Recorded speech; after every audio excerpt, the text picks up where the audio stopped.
Hi friends, welcome to my channel. ఈ వీడియోలో మనం సింపుల్గా బ్యాక్గ్రౌండ్ డెకరేషన్ ఎలా చేసుకోవాలో చూద్దాం.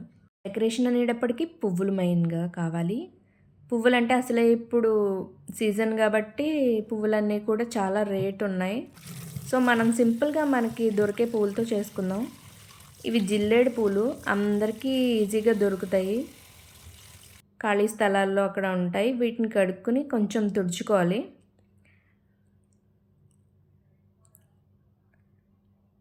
ఇప్పుడు వాటిని ఆరిన తర్వాత ఈ విధంగా రేకులు తీసుకుని లోపల బడ్లాగా ఉంటుంది కదా, ఆ మొగ్గ, దాన్ని విడదీద్దాం.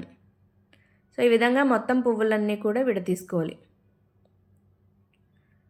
ఇవి చూడ్డానికి ఎంతో బాగుంటాయి. ఇవి గమ్మున వడిలిపోవు కూడా. సో ఈ విధంగా వేరు చేసుకున్నాం మొత్తం అన్నీ కూడా. ఇప్పుడు చిలకలకి ఈ చిలకలు ఎలా చేసుకోవాలంటే,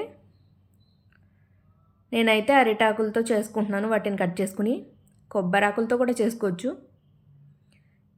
ఈ విధంగా ఫోల్డ్ చేసుకోవాలి. ఒకటికి 2 సార్లు చూస్తే మీకే అర్థమవుతుంది వీడియో.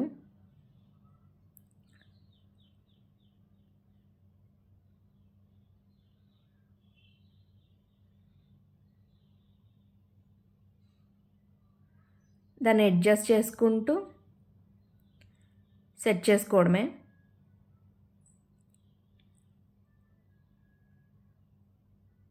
సో ఈ విధంగా చేసుకున్న తర్వాత ఒక సైడ్ ఇలా నాట్ పెట్టుకుని తీసుకుంటే ఫిక్స్ అయి ఉంటాయి, గమ్మున ఊడిపోకుండా ఉంటుంది. మీరు తయారు చేస్తే ఎటు సైడ్ నాట్ పెట్టుకోవాలన్నది మీకే క్లారిటీ వస్తుంది. కొంచెం క్రాస్ వస్తుంది, సో ఆ క్రాస్ని బట్టి చేసుకోవాలన్నమాట.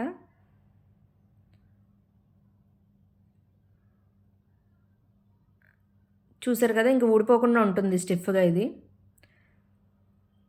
ఒకవైపు తల, ఒకవైపు తోక సెట్ చేసుకోవాలి. చిన్నగా ముక్కులా కట్ చేసుకుని హెడ్లా కట్ చేసుకోవడమే.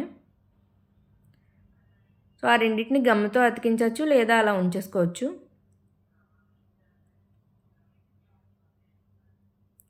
ఈ విధంగా తోకని కట్ చేసుకోవాలి.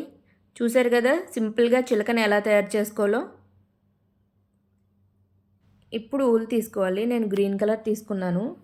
దాంట్లో ఇందాక మనం జిల్లేడు మొగ్గల్ని వేరు చేసుకున్నాం కదా, వాటిని చిలకల్ని కలిపి గుచ్చుకోవాలి. ముందు ఒక జిల్లేడు మొగ్గ గుచ్చుకుని ఆ తర్వాత ఒక చిలకని గుచ్చాను. ఆ తర్వాత 4 ఈ మొగ్గలు గుచ్చుకున్న తర్వాత మళ్ళీ దాన్ని రివర్స్లో గుచ్చాలి. ఇంకో 4 మొగ్గలు. చూడండి, ఈ విధంగా కనబడుతుంది. హెవీ డెకరేషన్లు అలాంటివి ఇష్టం లేదు, సింపుల్గా చేసుకోవాలి అనుకునే వాళ్ళకి ఈ డెకరేషన్ చాలా బాగుంటుంది. ట్రై చేయండి. ఇలా 4 గుచ్చుకోవాలి. వాటిని సరిగా చూసుకోవాలి, కొంచెం డెలికేట్గా ఉంటాయి కదా, అలా సెట్ చేసుకుంటే సరిపోతుంది. కొంచెం బయటకు వచ్చినా ఊడిపోకుండా ఉంటాయి. ఇలా 4 అయిన తర్వాత మళ్ళీ ఒక చిలుకని గుచ్చాలి. సో చూసారు కదా, ఇలా మొత్తం అంతా గుచ్చుకున్నాను. నేనైతే 3 దండలు తయారు చేశాను. బ్యాక్గ్రౌండ్ బట్టి ఎన్ని కావాలో చూసుకోవాలి. వీటిని ఇలా ప్లేస్ చేసుకోవడమే మండపానికి వెనకాల. ఈ వీడియో మీకు నచ్చినట్లయితే లైక్ చేయండి, షేర్ చేయండి, అలాగే మన ఛానల్ని సబ్స్క్రైబ్ చేయండి. Thanks for watching.